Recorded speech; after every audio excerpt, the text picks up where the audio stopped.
Bienvenue à tous dans le Flashback, l'émission qui revient sur les moments les plus mythiques de l'histoire du rugby. Réaliser le Grand Chelem dans le tournoi des 6 nations, c'est l'un des plus grands accomplissements possibles, qu'on soit joueur ou entraîneur. C'est une histoire de détermination, de talent, mais avant tout de régularité. Il ne suffit pas de juste gagner le tournoi. Il faut parvenir à battre tous ses opposants sans exception. Faire un sans faute. Tout sauf une évidence pour le 15 de France depuis plusieurs décennies. Au rugby, les Bleus sont certes connus pour leur flair, mais aussi pour leur irrégularité, capables du meilleur comme du pire. Le 6 nations, c'est l'occasion de se tester face aux meilleures sélections européennes, de créer un groupe, une dynamique. Le sélectionneur est venu chercher des certitudes, il va les trouver. Aujourd'hui, on vous raconte la fabuleuse épopée des Bleus lors du tournoi des 6 nations en 2010. Alors chaussez vos crampons, enfilez votre protège-dents, direction le Stade de France en ce 20 mars 2010. Vous êtes prêts? Let's go!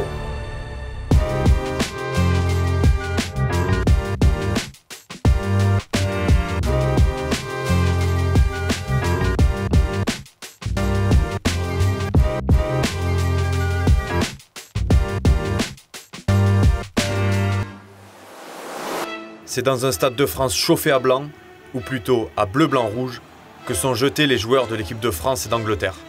Un crunch, c'est toujours un match à part, surtout quand il y a un grand chelem à la clé. Ce soir, le 15 de France va devoir batailler pour aller décrocher le 9e de son histoire face à des Anglais vexés. En effet, le 15 de la Rose a très à cœur de ramener la victoire d'outre-Manche, histoire de sauver les apparences dans un tournoi d'ores et déjà oubliable. Pour les Bleus, le jour de gloire est à 80 minutes d'arrivée.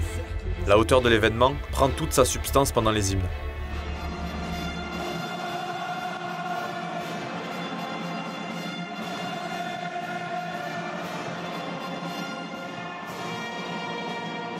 Les 80 000 spectateurs du Stade de France chantent en chœur et poussent derrière la sélection au coq.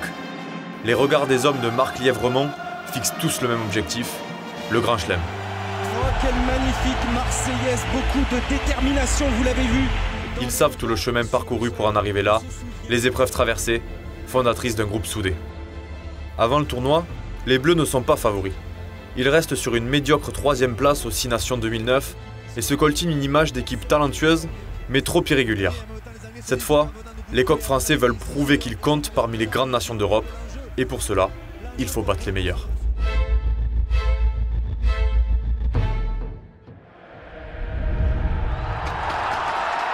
Voilà, le ton est donné à Murrayfield, a cappella, tout un peuple est derrière cette équipe d'Écosse. Aujourd'hui, Fabien Galtier, l'équipe d'Écosse qui n'a gagné qu'un seul match lors des 2 derniers tournois, qui doit aussi redorer son blason aujourd'hui face à son public. Pour le premier match de cette édition 2010, le 15 de France affronte l'Écosse.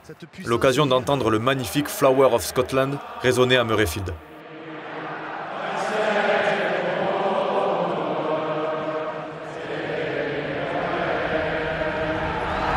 Sous les ordres de Monsieur Owen, c'est parti pour cette Écosse-France, match d'ouverture du tournoi 2010.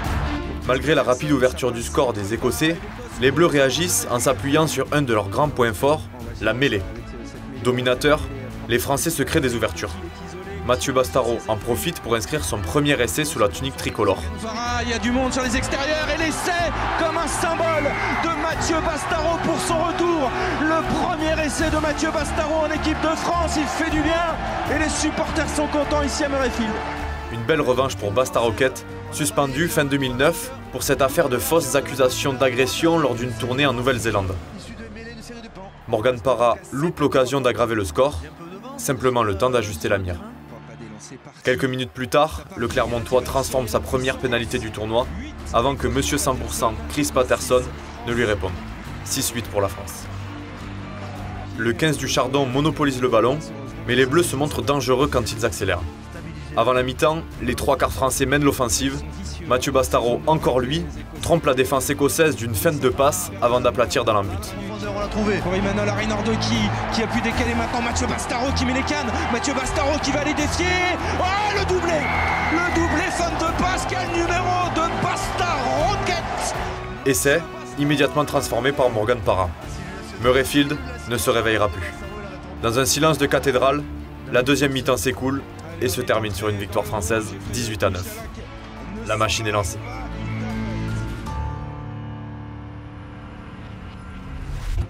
Retour au Stade de France pour le crunch fatidique. Les Bleus sont dans l'obligation de gagner. Depuis la Coupe du Monde 2007, le rugby français gagne en popularité. Le 16e homme donne de la voix, alors les 15 autres se doivent d'assurer. Mais la sélection du Coq n'a plus battu le 15 de la Rose depuis 2006. Pire, c'est la perfide Albion qui a brisé les rêves de finale au Mondial 2007. La revanche, c'est maintenant, à domicile. Et cette fois, c'est différent. Les garçons de Marc Lièvremont ont confiance en leur force. Le 13 février, l'Irlande se présente sur la pelouse parisienne pour une rencontre capitale. Les Irlandais, tenants du titre, sont invaincus depuis 12 matchs. C'est la meilleure équipe d'Europe et les hommes en vert sont les favoris pour cette édition. Mais les Bleus ont les armes pour faire plier le 15 du trèfle et ne vont pas se faire prier pour les utiliser. Le pack français, toujours aussi impérial, est à l'origine du premier essai marqué en toute délicatesse par la bûche William Servat, transformé dans la foulée sans trop de difficultés. 3 minutes plus tard, le buffle Mathieu Bastaro perce la défense Shamrock, le ballon circule et termine dans les mains de Yannick Josion qui aplatit pour creuser l'écart. Allez, le soutien du Stade de France, Parra qui éjecte ce ballon, la sautée sur Yannick Josion et le deuxième essai de l'équipe de France qui enfonce le clou après l'essai de William Servat. C'est un autre Toulousain en action, c'est Yannick Josion. Intraitable, Parra transforme et les Bleus retournent au vestiaire avec une avance de 14 points. En seconde période, Clément Poitronneau inscrit le 3e essai français sur une vicieuse chistera main gauche de Mathieu Bastaro. Mathieu Bastaro le refuse. Oh, il peut transmettre d'une passe acrobatique pour le 3e essai.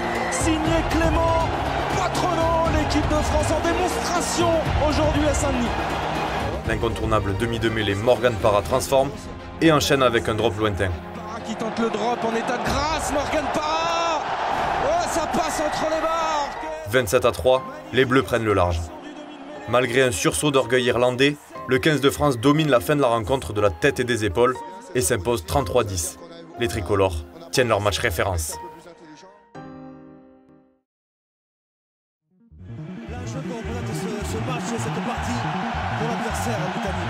En tout cas, l'ambiance est électrique dans ce Stade de France. Monsieur Lawrence est prêt, le sifflet à la bouche. Toby Flood. Contre les Anglais, il faut faire aussi bien, voire mieux. Toby Flood, celui qui a la lourde tâche de remplacer Sir Johnny Wilkinson, tape le coup d'envoi. Mathieu Bastaro entame les hostilités d'un gros tampon sur le numéro 12. Le cri qui floutait, qui a pris un tampon d'entrée par Mathieu Bastaro et une récupération française. La charge est sonnée par le basque Harry Nordoki. Le ballon circule et arrive dans les bras de François Trinduc. Il passe une merveille de drop tendu pour inscrire les 3 premiers points. Le drop de François Trinduc, il est loin, ça part tendu et ça passe. François Trinduc qui ouvre le score ici au Stade de France après 3 minutes de jeu, ça va le mettre en confiance. L'entame de match est idéale.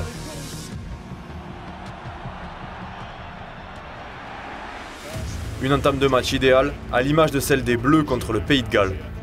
Cette rencontre est charnière dans le tournoi. En cas de victoire, Thierry Dussautoir et ses coéquipiers peuvent espérer jouer le Grand Chelem. Confiant après la démonstration face aux Irlandais, le 15 de France démarre en trombe. Alexis Palisson intercepte une passe de James Hook et part seul aplatir le ballon dans le camp gallois.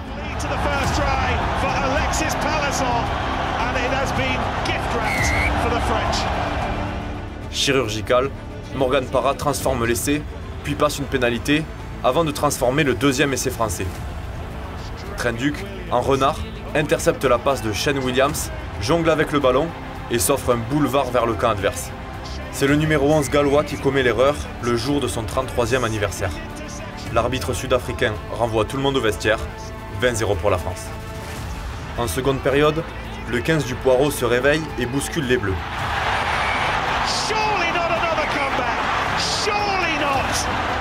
Ils grappillent des points et reviennent à 7 longueurs. Pour ne rien arranger, le sniper Morgan Parra est expulsé 10 minutes juste avant l'essai gallois. Le Coq perd des plumes, mais résiste. Au courage, le 15 de France inscrit 2 pénalités de plus pour sceller le sort du match. Pour le spectacle, Shane Williams dépose toute la défense tricolore et marque un essai individuel d'anthologie.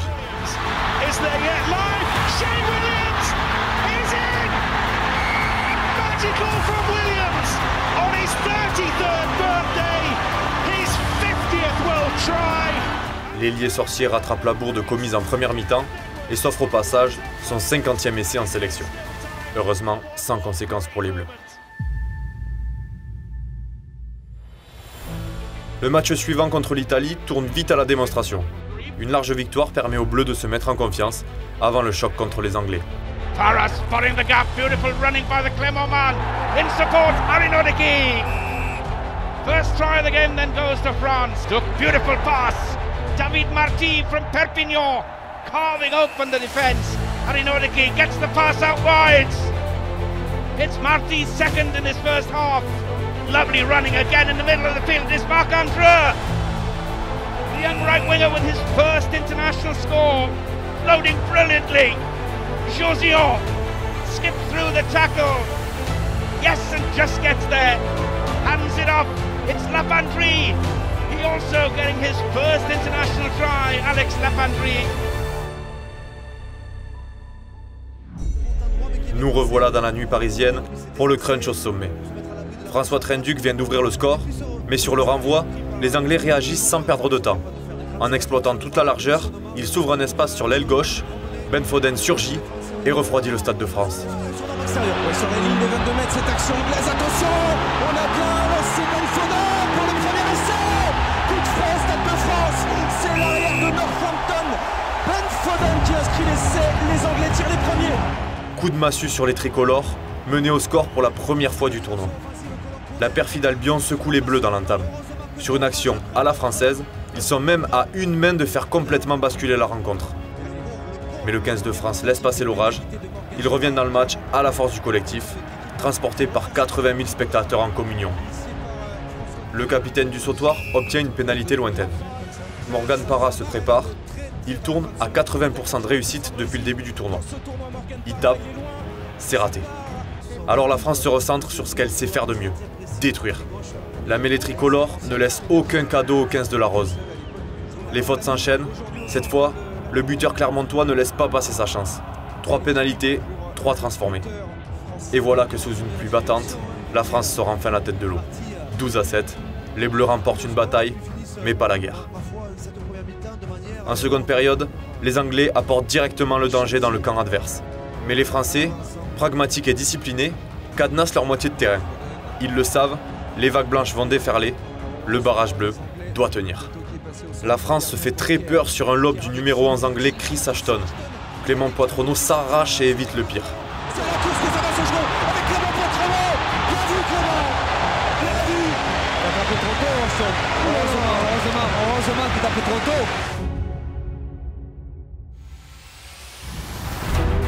Héroïques, les gladiateurs tricolores n'ont peur de rien, présents sur tous les duels. Le combat est de plus en plus féroce, mais tous sont solidaires autour du capitaine, exemplaire en défense ce soir-là. Thierry du Sautoir se permet même un échange d'amabilité avec le capitaine anglais. Bienvenue Monsieur Moody dans le monde de Thierry du Sautoir, The Dark Destroyer. Galvanisés par ce caramel, les Bleus gagnent du terrain et enflamment le Stade de France, déjà en ébullition. Avec David Marty, son premier ballon d'attaque. Poitronneau intercalé dans la ligne qui peut passer à Andreu. Allez Andreu qui met les cannes.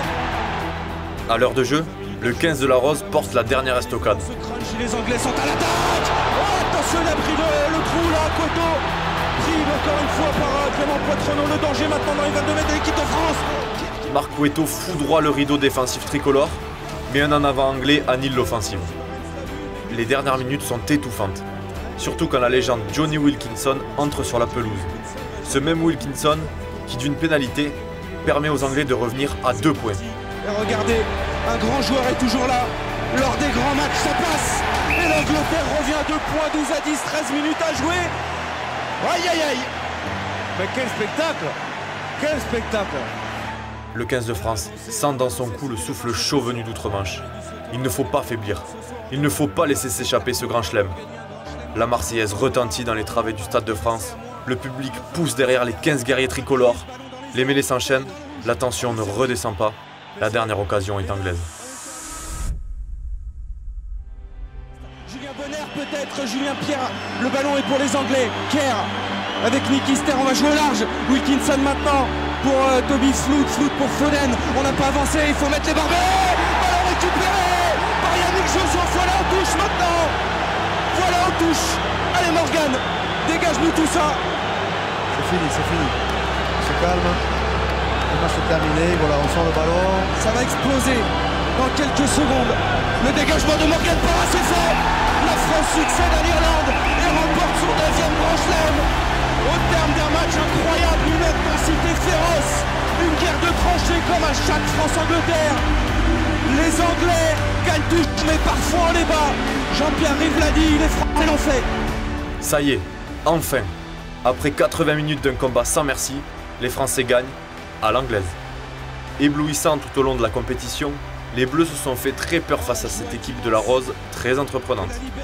Mais l'essentiel est assuré. Le 15 de France remporte le tournoi des 6 nations avec la manière, en réalisant le Grand Chelem. Cet exploit lui échappait depuis 2004, une éternité pour une équipe au parcours en dents de scie depuis plusieurs années. Il aura fallu attendre 12 ans pour réitérer l'exploit. Un long passage à vide avant que le 15 de France version 2022 aille conquérir le 10e Grand Chelem de son histoire en s'inspirant des forces de ses aînés. Les ingrédients de ce succès sont simples, une grosse dose de défense, une louche de discipline, un soupçon de courage, une pincée de French flair et une énorme part de solidarité.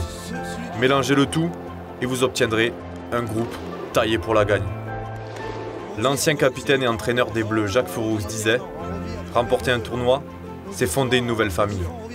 Ce 20 mars 2010, les 30 joueurs de l'équipe de France, le staff et les 80 066 spectateurs du Stade de France l'ont bel et bien fondé, cette nouvelle famille. C'est 5 victoires, 5 grands chelems. Oh l'explosion Fabien.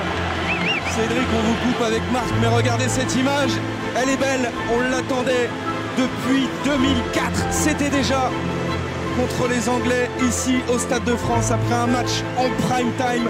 Ils nous ont refait le coup, les Bleus, ce soir, 9e Grand Chelem, bravo messieurs.